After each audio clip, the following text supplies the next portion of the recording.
M T A کا جو دنیا، اس کی دنیا ہے وہ تو آپ جانتے ہیں کس طرح ایم ٹی اے کے ذریعے اللہ تعالیٰ کے فضل سے احمدیہ جماعت کا جو کارواں ہے تیزی سے ہر طرف جو ہے اپنا سفر پہ رواں ہے۔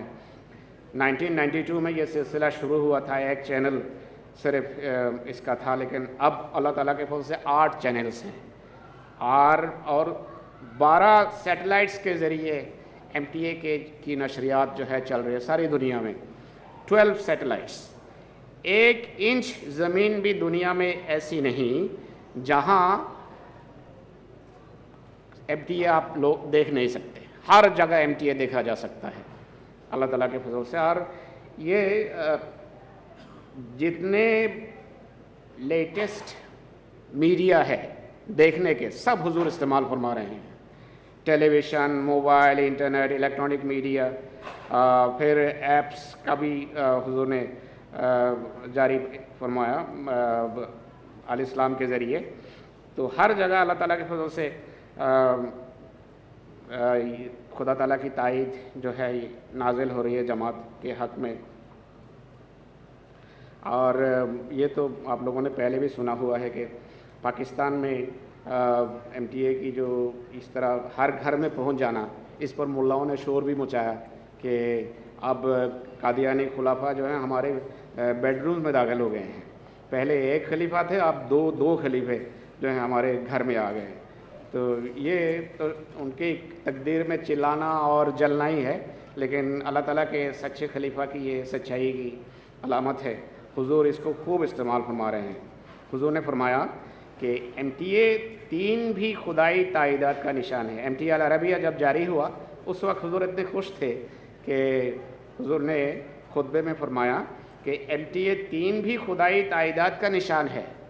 عام احمدی شاید اس کو اتنی اہمیت نہ دیں، لیکن یہ اتنا بڑا اللہ تعالیٰ کا فضل ہے، اتنی بڑی نعمت ہے احمدیہ مسلم جماعت کے لیے کہ ہم جہاں نہیں پہنچ سکتے، اور ہم پہنچتے بھی نہیں، استطاعت بھی ہو ہم نہیں پہنچتے، اس لیے تقریر کرنی پڑتی ہے ادھر کہ تبلیغ کریں، لیکن خدا تعالیٰ نے خود آسمان سے اس کا انتظام فرما دیا ہے کہ حضور نے فرمایا ایم ٹی اے 3 بھی خدائی تائیدات کا نشان ہے۔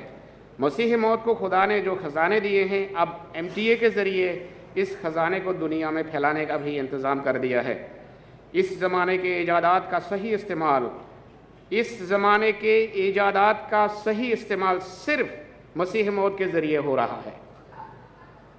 مسیح موت کو خدا نے جو دلائل دیے، ایم ٹی اے ان کے ذریعے دشمن کے منہ بند کر رہا ہے۔ ایم ٹی اے خلافت کی برکات میں سے ایک برکت ہے، حضرت مسیح موعود کی جماعت پر اللہ تعالیٰ کے فضل میں سے ایک فضل ہے، اس لیے اس سے پورا فائدہ اٹھانا چاہیے۔ تو حضور نے ہمیں نصیحت بھی کی اور بار بار فرمایا بڑوں کو، والدین کو، کہ گھر میں ایم ٹی اے دکھائیں بچوں کو۔ آپ تربیت نہیں کر سکتے، خلیفۃ المسیح خود تربیت کریں گے۔ فرمایا ڈیلی کم از کم ایک گھنٹہ آپ لوگ بچوں کے ساتھ بیٹھ کے ایم ٹی اے دیکھیں۔ تو یہ اس پر بھی عمل ہونا چاہیے اور وقتاً فوقتاً جماعت کو یاد دلانا چاہیے۔ حضور کے جو کام ہے وہ اس کا 1000 کا ایک حصہ بھی ادھر پیش نہیں ہو سکتا۔ اور مختلف دنیا کے پارلیمنٹس میں حضور نے جو خطابات کیے ان کا تو میں نے ذکر کیا، یو کے پارلیمنٹ، کیپٹل ہل، یورپین پارلیمنٹ، مختلف دوسرے اداروں میں، ملٹری اکیڈمی جرمنی میں، اور ہیومن سروس ٹو ہیومینٹی، انسانیت کی خدمت کا جو سلسلہ حضور نے شروع کروایا، اس کی داستان بہت لمبی ہے، اس کا ذکر نہیں ہو سکتا، آپ لوگ تھک جائیں گے۔ حضور کے خطبات اور خطابات سنیں، 2 الفاظ تقریباً اکثر خطبات میں نظر آتے ہیں، حقوق اللہ اور حقوق العباد۔ تو اللہ کے جو حقوق ہیں، نماز، روزے، مالی قربانیاں، یہ ایک پہلو ہے۔ تو نماز کے لحاظ سے حضور مسلسل جماعت کو نصیحت کر رہے ہیں، مختلف کلاسز ہوتی ہیں، گروپس حضور کے پاس جاتے ہیں۔ بیلجیم سے بھی حال ہی میں ہم نے دیکھا، بلکہ سارا سال آتے رہتے ہیں ادھر سے بھی، دنیا کے، ہم چونکہ لنڈن میں ہیں میں دیکھتا رہتا ہوں، ویسٹرن ورلڈ سے خصوصاً افریقہ سے بھی